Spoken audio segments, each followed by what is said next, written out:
What is up, Green Bay Packers fans, and welcome to the Daily Draft brought to you by Badger State Brewing, just minutes from beautiful Lambeau Field. I'm your host, Ross Uglem, and for the final time before the Green Bay Packers make or don't make a selection in the first round of the NFL Draft, I am so very excited to be here for your big draft preview show. Joining me, the one, the only, purveyor of the Green Bay Draft Guide himself, Jacob Morley. Jake, how are you, buddy? Dude, I am doing good. We are here. We made it. Christmas is almost here. The presents are Christmas is almost here. I feel like the last 48 hours leading up to the draft is very much just like silly season. I mean, names start getting floated around, and sometimes they're right. That's the other thing too.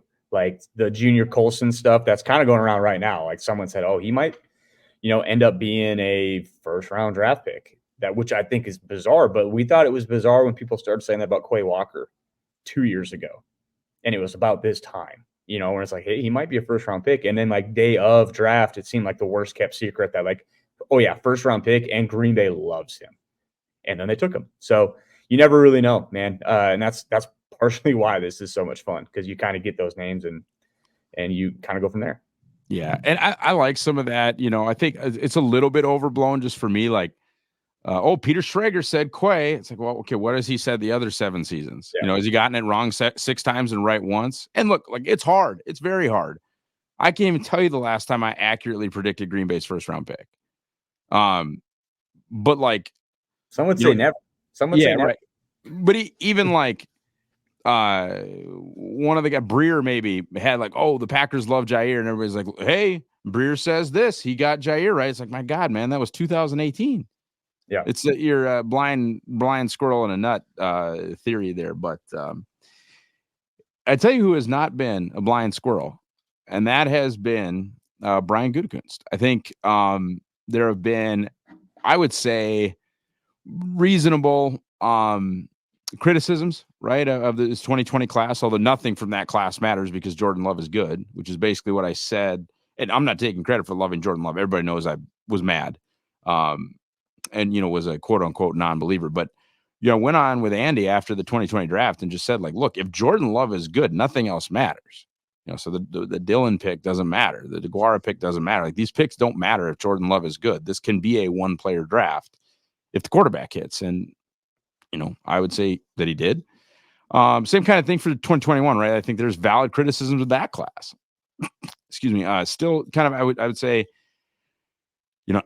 excuse me. And I'm not willing to like blame everything on COVID, but I would call that, sort of another pandemic draft, right? So if you don't love the Eric Stokes pick, I definitely understand that. There are other picks from that class that I can certainly understand, folks looking, not so kindly upon, but it was mentioned to him basically in Goody's press conference. You can see how uncomfortable the praise made him in a press conference situation. But I mean, my God, the last 2 classes, have been unbelievable, and I think, right, there are some guys, like whether you're an optimist or a pessimist or how, invested you are in them, like from that 2022 class, you can have your opinion on Quay Walker. I certainly do. You can have your opinion on Devontae Wyatt. I certainly do the other way.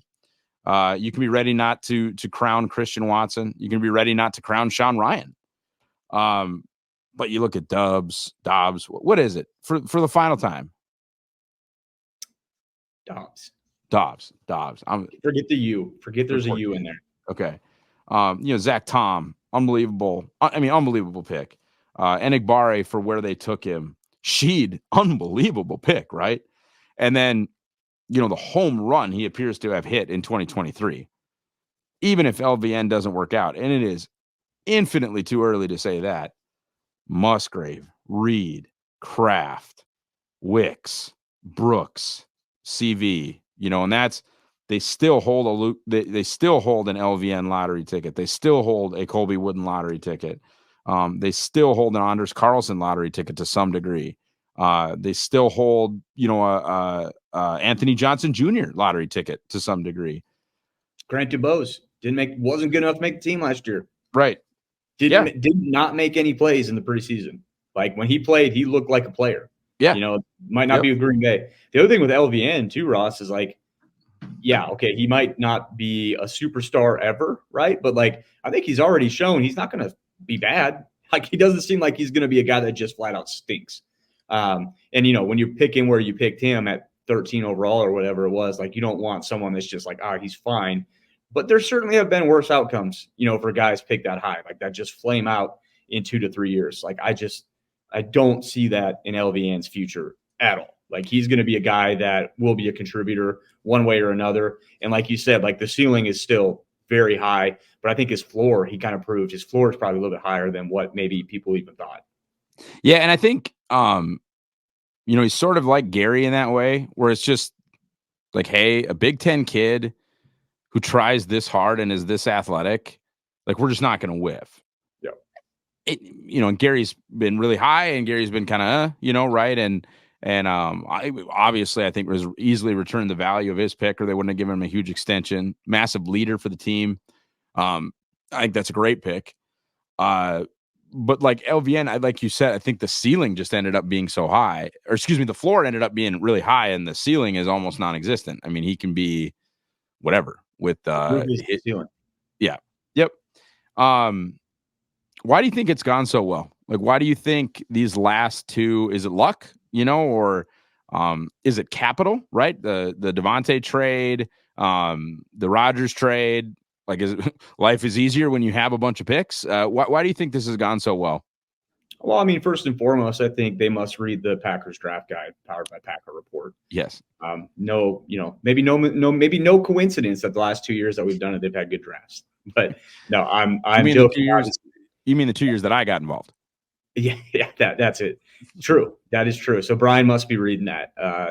But no, I think some of it's experience. I think you learn from mistakes. I think, it's all process. And I think their process hasn't changed that much, but, it's they're bringing guys in that are very Packery, and they always have. And I think, the consistency that they've drafted people with over the last several years hasn't really swayed, but their returns seem to have. And I think some of it is luck. Some of it is, wow, this guy is better or he is playing up to what we thought he would be, which doesn't always happen. Some of it's injury luck as well. Like, some of these guys have stayed healthier. The Eric Stokes draft, like, Eric Stokes looked awesome as a rookie, then didn't look awesome, then got hurt, and then we haven't really seen him. So I think, the process that they've had has been good. I think part of it, you look at the COVID draft, you brought that up already, that, you go look at that draft class, and a lot of people like to dog on the DeGuara pick. Go look around that pick. Who else would you rather have? It's not good. And sometimes you have to look at the whole of everything. It's just like, man, there just wasn't really guys to be had. And sometimes that happens, but and then the next year, you said it was another pandemic. It was more just kind of panic, because this was, I mean, it wasn't even, we're not even in the range yet, guys, of when all of the sudden your 2-time MVP, whatever he was at that moment, said he didn't want to be here anymore. And all this stuff came out. If you don't think that affects what was going on in that room, I mean, I don't know what to tell you. And I don't know how it couldn't, and this is the draft weekend is such a razor wire of a weekend that you have to be on. You really do. And I can't imagine how tough of a weekend that was for Brian to have to try to juggle everything. And I'm not making excuses for him, because that class doesn't look very good, at this point in time. It just doesn't. But there are maybe some extenuating factors, right, that were at play when they were making those selections. Like, a lot of people, this is not on the record. This is not me reporting anything, but I've talked to enough people in and around the Packers building, or people that cover this team, that look at the Amari Rodgers pick, and there's that very much seems like a pick that there's hey, Aaron, I know you want a slot. This is essentially Randall Cobb's nephew. We're bringing this guy in. Yeah. I mean, so it just, and also it goes outside of what they normally do. So it just makes a lot of sense to be wow, there's something that maybe knocked them outside of what they typically like to do, especially at that position where they don't really miss. And Amari Rodgers is a massive miss. Yeah, and I look, we've been accused of hating on Rodgers and whatever.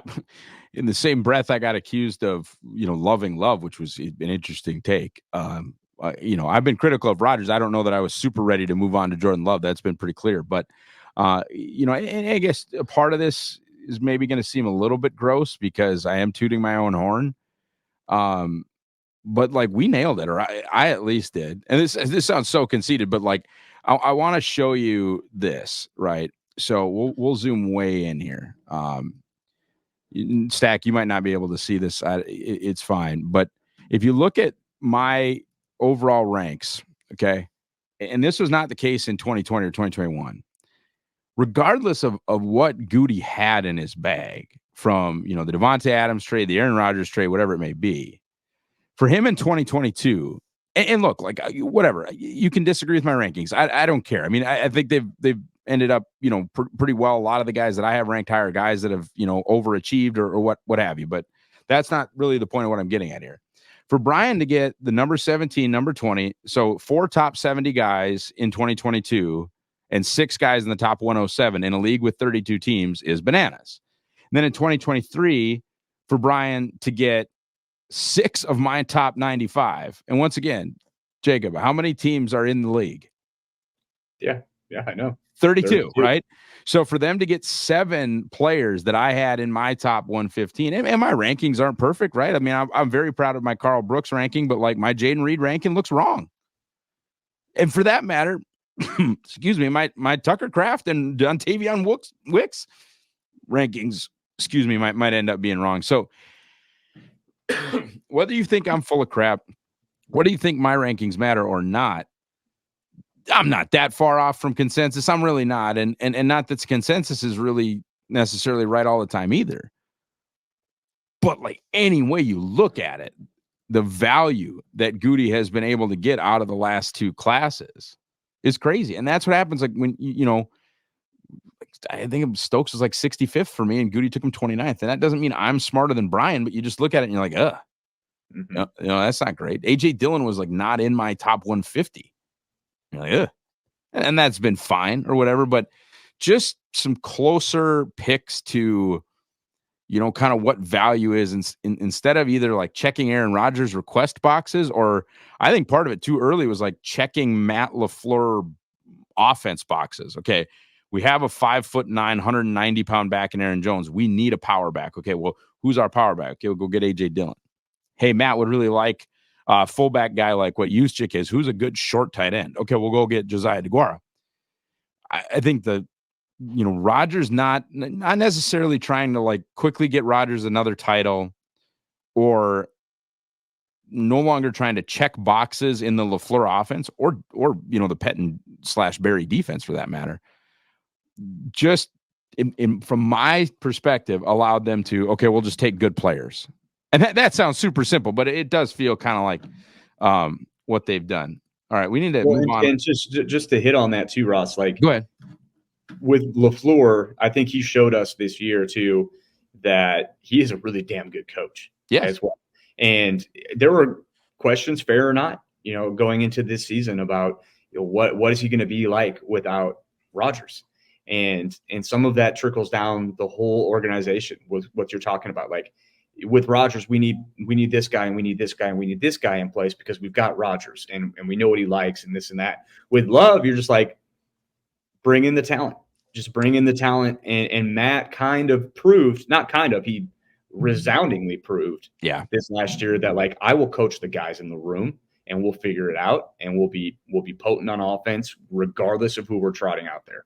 And that is really exciting when you think of that as, on a grand scale of the guy calling the shots looks to be, not only promising with Rodgers, but just promising on his own merit.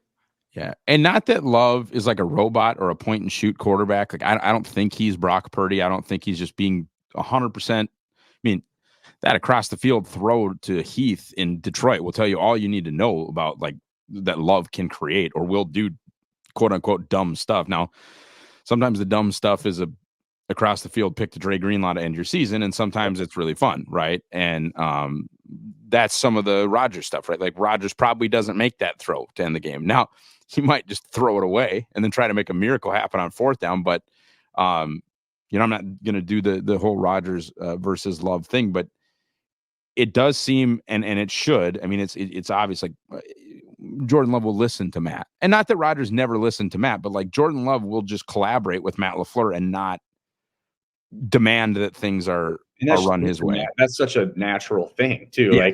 Rodgers had earned that. And that's not dissing Rodgers. Like Rodgers had earned the fact that like my input matters a lot.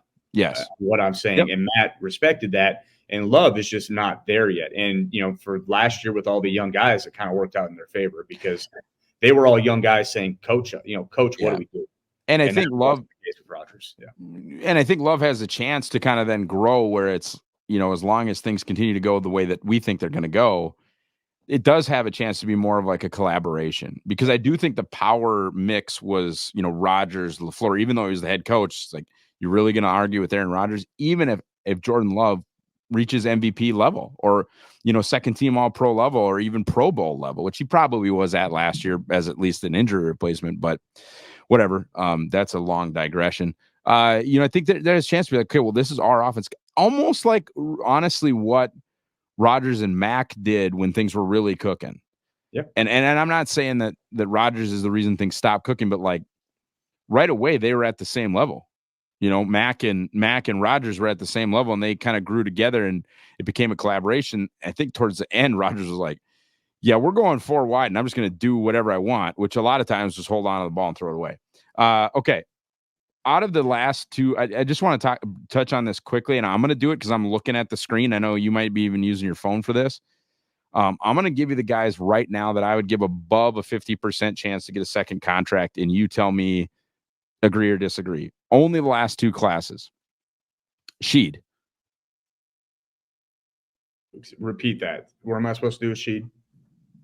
50% or better chance that he gets a second contract from the Green Bay Packers. Sheed. Over 50, better than 50. I'm thinking on Kingsley Enagbare right now. I'm gonna go no. With his limited athleticism, how much they like taking pass rushers early, and then you throw in a knee injury like this, I think Kingsley's a 1 contract player for the Packers. I am not willing to write that in stone though. No, he's gonna have to still get better. Yeah, I think if he stays the same player, then you say, hey, Kingsley, you were great. We love you, but good luck elsewhere, right? We're going to find someone else on a cheap deal to hopefully do what you can do. Zach Tom layup second contract. Yeah, give it to. I would have given it to him yesterday. I will not call this a layup. I'm going to say Romeo Dobbs second contract. I'm not going to give it a layup though. Well, that's hard because it's not just you got to factor in all the young kids, right at that position. So when they get to this point, is it going to be Romeo or Christian? Who you taking? Can you take both? Do you have Dontavian and Jaden coming the next year that are going to want big contracts? I mean, there's a lot of factors at play in that one. I would say they've found ways to keep their young receivers. At least the second contract. So just looking at the history of that, I would say yes, I think, but not, like you said, not a slam dunk layup by any stretch of the imagination. And I've said this, and I know what he did in the playoffs. I'm aware of that, but like I think he can be their James Jones. Mm-hmm. And I don't know how when all these guys were on the team together, maybe for just one season, but like to me, your best 3, if everyone's healthy and everyone's clicking, it's Wicks at Z, Reed at slot, and Christian at X.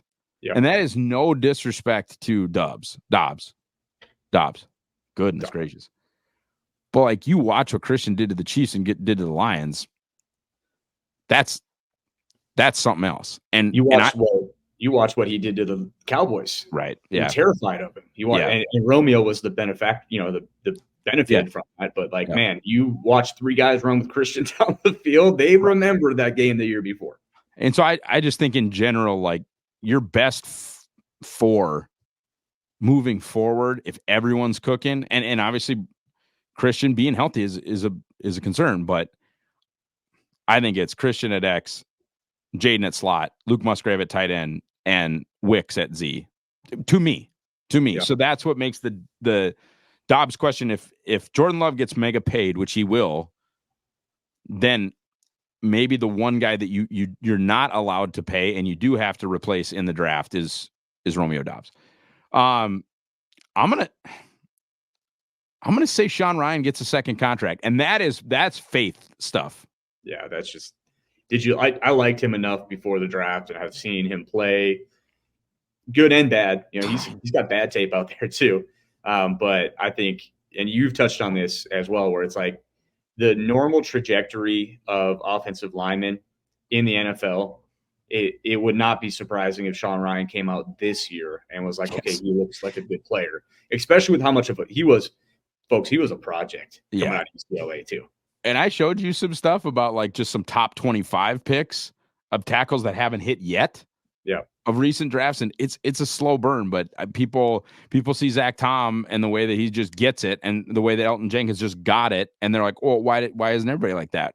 Or the way that David Bakhtiari just rolled into the left tackle job. Rasheed Walker, in a lot of ways, is a microcosm of that. Yes. At the beginning of the year, you're thinking, "Oh God, like he might be a backup," but now you're thinking, "Okay, like the way he played the last half of the year, if you can get that guy, why are we even talking about tackle in the draft?" Right? So, yep.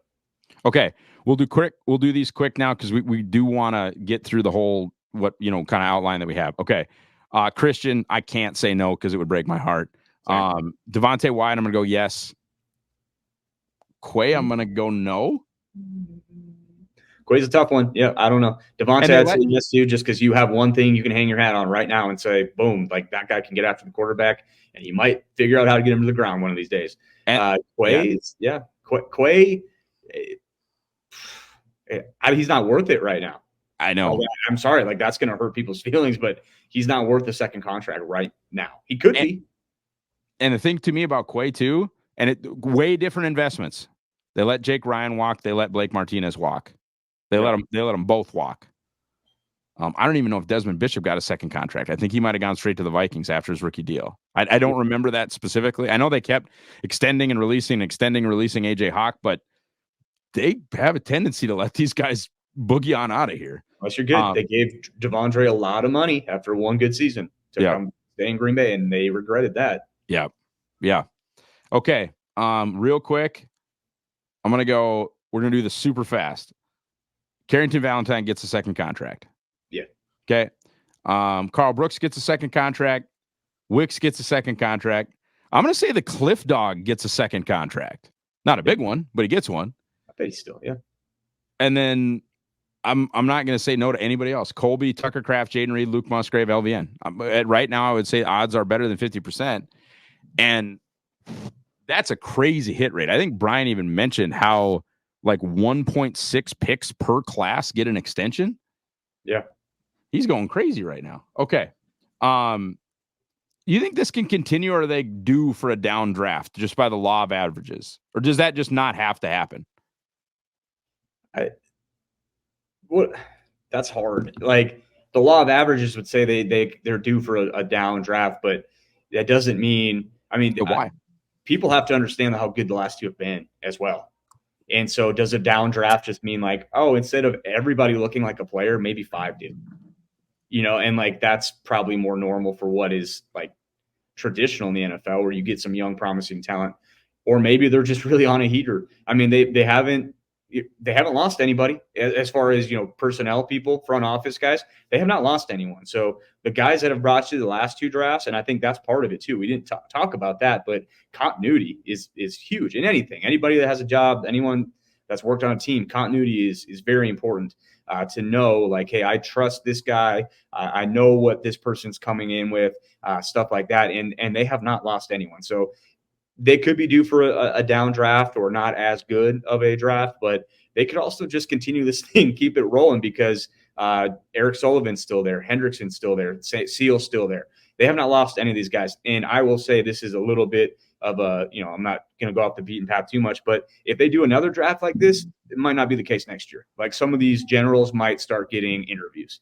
Yep. And that was our next point, which is, I mean, this class with 7 picks in the first 5 rounds and 5 picks in the first 91, if it's last year's class, I'll just say it. They're going to win a title. Not necessarily this year, but if they repeat what they did last year with that much ammunition, 5 picks in the top 91, 6 picks in the top 126, they're going to win a title at some point. If they recreate what they did last year with the ammunition and what they have this year, 3 picks in the top 58.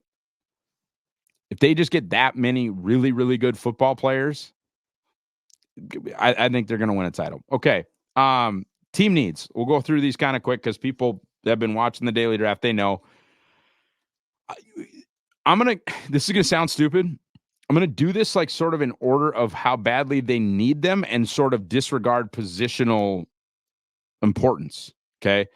Because linebacker is literally a need, especially with them moving to a 4-3. They need one. I mean, yeah, you can roll Christian Welch out there at Sam, or you can roll Eric Wilson out there at Sam. There are linebackers in the building. You can't, I don't think, do that if you're being serious. I don't even know if I would feel like the Packers would be real serious if, even if they're going to play 72% nickel, if your two are Quay and McDuff, I don't even know how serious you're being at that point, right? So that's an obvious need. Any disagreement there? No. Okay. Safety, quite literally a need. I'm very fine, by the way, with, look, if they take multiple bodies, that's fine. I'm really cool with Anthony Johnson Jr. as an S3. I am. I'm very cool with that. And then like S4 and S5, they can be your special teamers. And yeah, it sucks when Zane Anderson has to play defense, or, whomever has to play defense, but you can kind of make it up as you go. I mean, they won a title with Charlie Peppra, and poor guy always catches a stray when I'm talking about that team, but like, they won a title with Charlie Peppra as the other safety. Okay. They went and got the dude. But they need a safety to start across from Xavier McKinney. And could it be Justin Simmons? Yeah, sure. Could it be Micah Hyde? Absolutely. There's stuff out there. If this whole draft thing doesn't work the way they want it to, there's stuff out there. But they literally need a safety. That's a need, right? Yep. This is a good one for you. This is a good topic for you. You just nod your head and agree. Yeah, you're hitting all the points. Like the only thing I'll say is, like, and you talked about it, like with linebacker, if they don't get somebody in the draft, and it's not a great draft, there's no Micah Hydes out there at linebacker. There's no Justin Simmons out there at linebacker. It's like, oh, we'll just go sign that vet for a year and kick the can down the road, try again next year. Like with safety, that is an option where it's like, didn't fall the way we liked it. I guess Micah Hyde's a Packer again. Cool. Like, yeah, people will love it. All right, we grab Justin Simmons. It's fine. Yeah. Whatever. Offensive line is an interesting discussion. I think we're all willing to admit that they're going to add some bodies. I'm fine with Dillard as the third tackle. I think he's sort of specific to left tackle, so you better hope Sheed can play right. Like if Tom gets hurt, you better hope Sheed can play right, because Dillard probably won't want to or doesn't like doing that if you follow what he did with the Eagles. And then your interior depth, and there's a bunch of guys who can play, like Elton can play center, right? Tom can play center. So you have backup center depth. Your guard depth is really Royce, which is going to freak people out a little bit. But you have 5 starters, right? You go down the line, you got Sheed, Elton, Myers, Ryan, and then Tom. So you feel good about that. So that's the whole conversation, right? Yeah. How much of a need is a need when you have 5 starters at a 5-starter position? Do they want to move? I think, when I think it was Demoski talked about, they want to move Zach Tom to center. And then that it became like, oh, well, okay, who's playing tackle? And so like that could, I didn't hear what you just said. I don't know if you're muted or not, but sorry. Yeah. It became, okay, look at these giant right tackles, and people started saying Mims, and people started saying Guyton, right. And even to a point like Fuago, or who's probably a little little high. And then like Sua Matia, who's a little low, right, for that spot. But yeah, I know what you mean. And so if one of those guys, like, let's say like Futana, Fautanu. Washington. or Fashanu. All these tackles names are hard to say. The Penn State kid and the Washington State kid. Two guys that, like, if they're there at 25, which maybe, doubt it, but maybe, and they take one and they say, like, well, okay, yeah, we're going to move Tom to center. Then I'd be like, okay, I get it. I get that. Like, that's your best five. I would also get it if they would take the Washington State kid and be like, well, we're gonna let him compete everywhere, and we're gonna let it shake out. Or same with, like, Graham Barton. Like, the Washington State kid and Graham Barton are very similar in this, like, we think they can play multiple spots, maybe all five. So we're gonna let them settle in where their best spot is, and we'll figure it out from there. Sure, that's cool. But, like, if you leave the first top 100 without a guy that you're like, we think he can come in and start at right tackle, then why are we moving Zach Tom? Right. So, like, that whole question and that whole scenario, I get, but, like, I don't know what their plan is. So it's hard for me to really see the vision. Yeah. No, I'm with you 100%. And part of the underrated part of the Zach Tom thing is that Myers is on an expiring deal. So, is that part of your plan? People have talked about potentially Myers having some guard flexibility. You move Tom to center, Myers is probably pissed, but can he back up guard, center, guard? Maybe. That has value, obviously. Next spot, cornerback, another, argument, right? Because, like, theoretically, and Justice Mosqueda has said this, they have 4 guys for 3 spots. Carrington Valentine, Jair Alexander, Keyshawn Nixon, and Eric Stokes. Well, you can poke holes in all 4 of those guys easily, right? So is that a need? And then finally, running back, and that one, I think, running back 1, running back 2, they're pretty set there. I know some people are acting like A.J. Dillon's a camp body. I don't think they view him that way. I don't think Matt views him that way. I don't think it's going to go down like that. But you look like, I think Matt Breida's still out there. I think Kareem Hunt's still out there. Rashad Penny's still out there. Boston Scott, I think, is still out there. I think Zeke Elliott's still out there. That'd be crazy. Zeke Elliott, Josh Jacobs, and A.J. Dillon. But the point is that, like, if it goes terribly, there's guys. And even then, there's 6th round guys, there's 7th round guys, there's UDFA guys that pop off every year. Like, running back 3 is fine. But also, if they want to get serious about the running back of the future and they're into Jalen Wright or they're into Marshawn Lloyd or they're into Will Shipley, we're cool with that. Yeah. All right. Continuing on here, buy the draft guide, folks. Use promo code DAILY for 10% off. We are barreling in on 1,000 guides sold, Jake Morley, and that would be very exciting to us. All right, buddy. You did a post on Packer Report. Let's go 1 sentence or 2 maximum. You're my guys. Yeah. So 7 of my guys, guys that we just really like in this year's draft class. Let me see if I can remember all 7 of them off the top of my head. I think I can. Starting with safety, 2 guys that I love. Cole Bishop is someone that has been picking up a ton of steam throughout the process, but just an extremely, extremely versatile kid who I think you hear Brian talk about the versatility piece, and man, like, I think he has it. The other guy is Dadrian Taylor Demerson, Texas Tech safety. I don't think he's a Packer. Just quite frankly, I don't think he's a Packer, but I love him. He's just a guy that I want on my team. Someone that I've heard glowing reviews from people as far as, like, him as a person as well. Explosive playmaker, might be a little bit small for the Packers, but if they are willing to look past that, like, by all means, take him. I think I had 2 safeties, and then I think I had 3 wide receivers, which is crazy because the Packers probably aren't going to take a wide receiver. Your guys. But they're my guys, yeah. And so Malachi Corley was one of them, the kid out of Western Kentucky.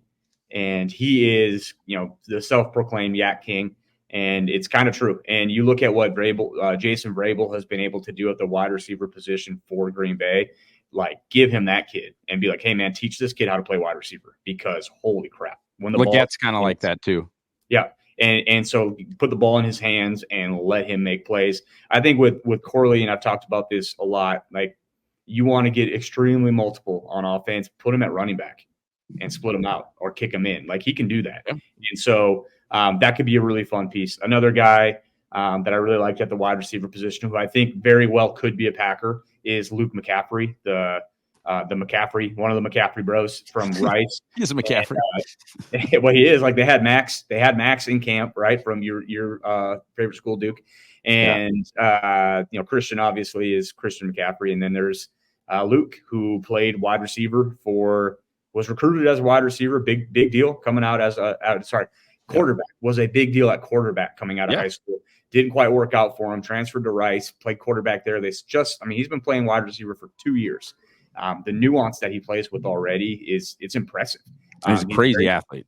Very much a Packer athlete, very much Packer size, production, all that. Would not be surprised in the slightest if they do take a wide receiver on day 3, and his name's Luke McCaffrey. Another guy that I really liked, I think that's 4 or 5, Cooper Beebe out of K-State. I don't know. I mean, you look at him, he very much tested like a Packer. He looks like, I think you said, air fryer, which is accurate. Yeah. He does look like an air fryer. Yep. I don't know what the Packers think about his arm length. I don't. And I don't know if they think he can only play center or guard. I don't know. But I love him.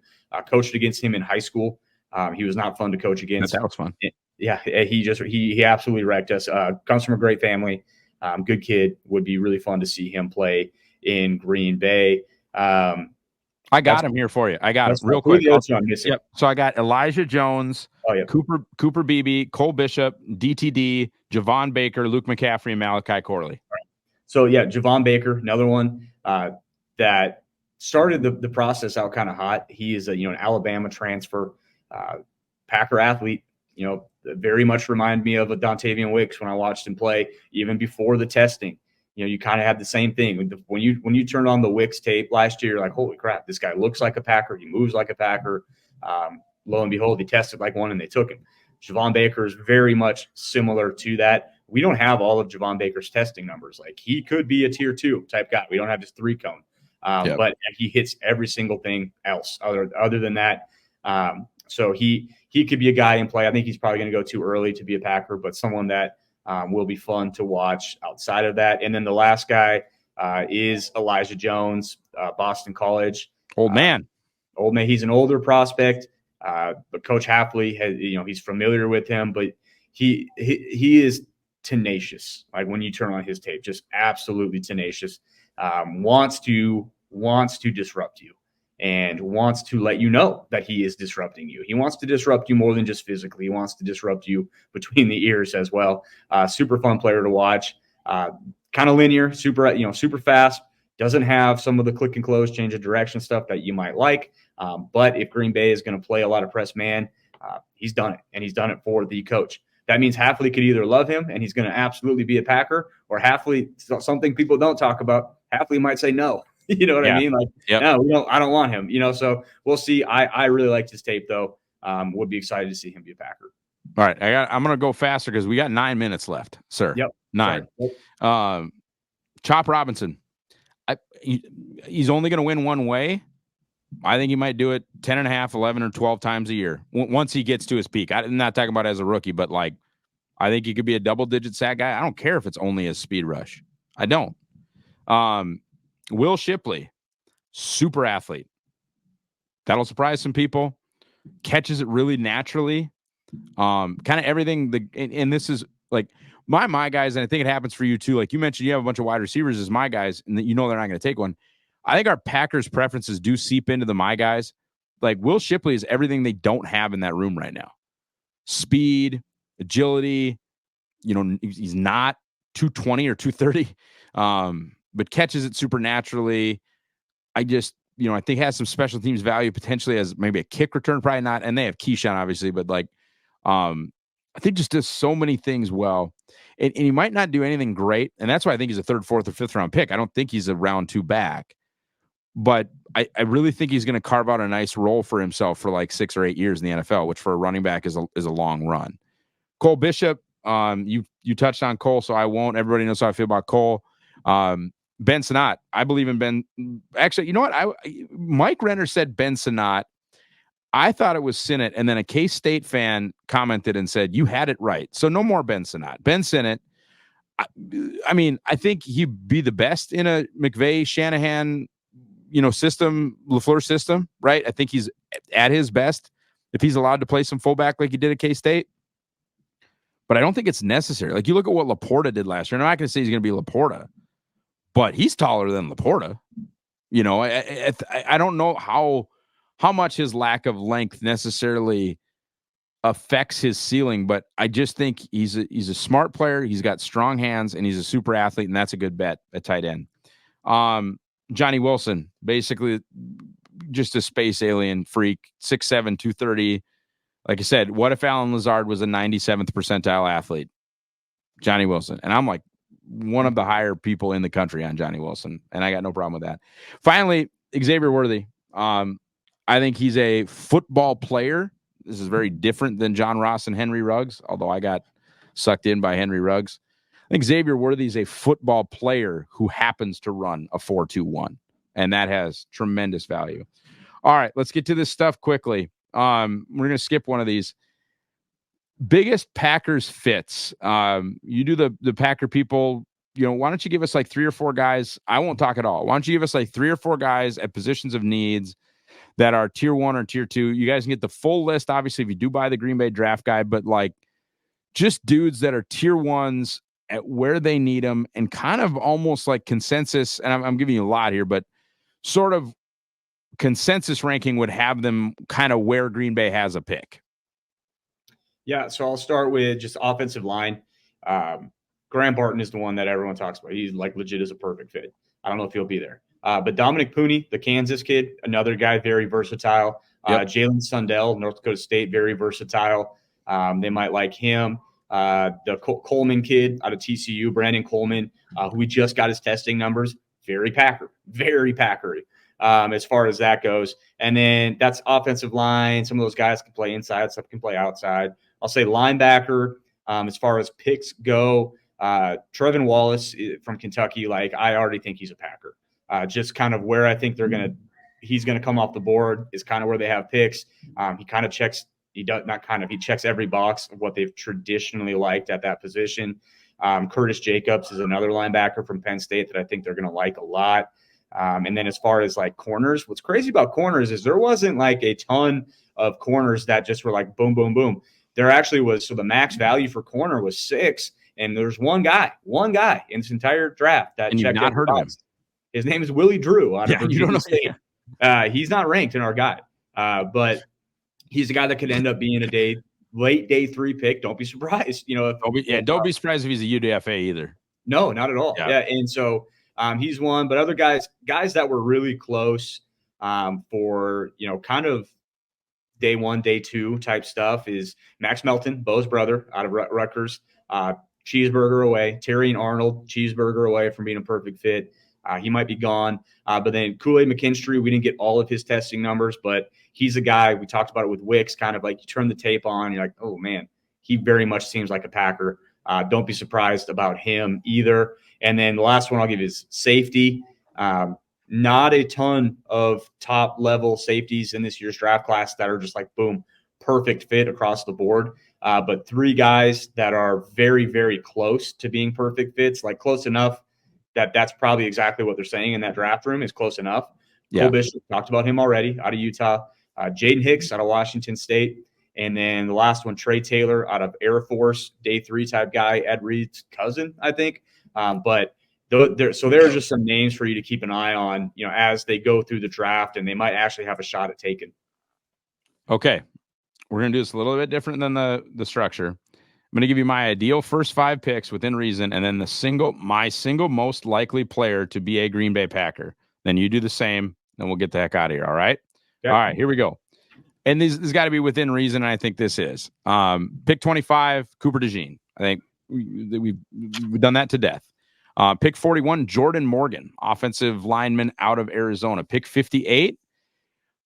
I think I don't know if it is reasonable to say Edgerrin Cooper at this point.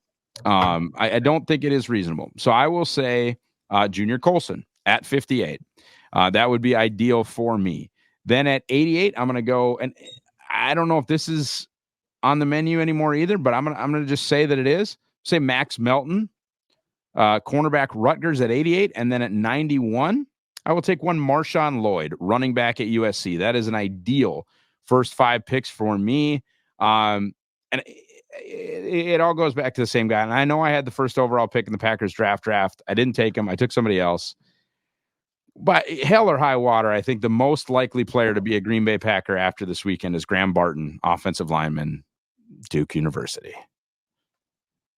Dude, we talk too much because I'm writing down who you picked and stuff, and I was like guessing. Lloyd is the only one that I would take off. Cooper DeJean is that's who I want. Like, that's who I want them to take. Yes. Realistically, right? Like, if Terry and Arnold falls or something like that, like, sure. But I might still like Cooper. Anyways, so he's not my number one with the bullet. Like, 25, if he is there, if you got to move up, I'd be very fine with moving up for him as well. That pick at 41, I'm going to do something a little bit different. I love Andrew Morgan. I think that would be a fantastic pick. Jordan Morgan. Andrew Morgan played hoops for the Bison. Shout out Andrew Morgan. Jordan Morgan. Sorry.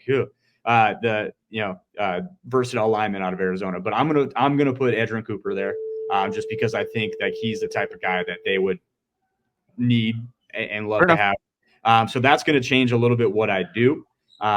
So we'll go him second, and then third, I'm going to put Pooney out of Kansas, kind of a versatile lineman. And then I'm going to take Max Melton, where you took Max Melton. Okay, just a slam dunk of a third round pick. And then I think their fifth pick. No, their 91 fifth pick will be their last top 100 pick. Yep. I'm going to put, and I don't know, I'm going to take a different approach, and I'm going to take my running back that I like, and that's Trey Benson, who I think is a great fit, and I think would be a good fit. The last thing I'll say, though, is we both took a running back, and Green Bay might have told us already what they think about this running back class. So yeah, possible. Yeah. Possible. Your most likely player in the whole draft to be a Green Bay Packer? Edgerrin Cooper. Okay. All right. Jake, I'm going to let you go. Thanks, buddy. All right. Take care. Merry Draftmas. All right, folks. So much stuff that we, golly, I can't believe we're basically wrapping up the daily draft. It's crazy to me. It is. I want to thank Jake Stack for being here. Excuse me, Jacob Morley. Getting a little emotional. This has been a really fun ride.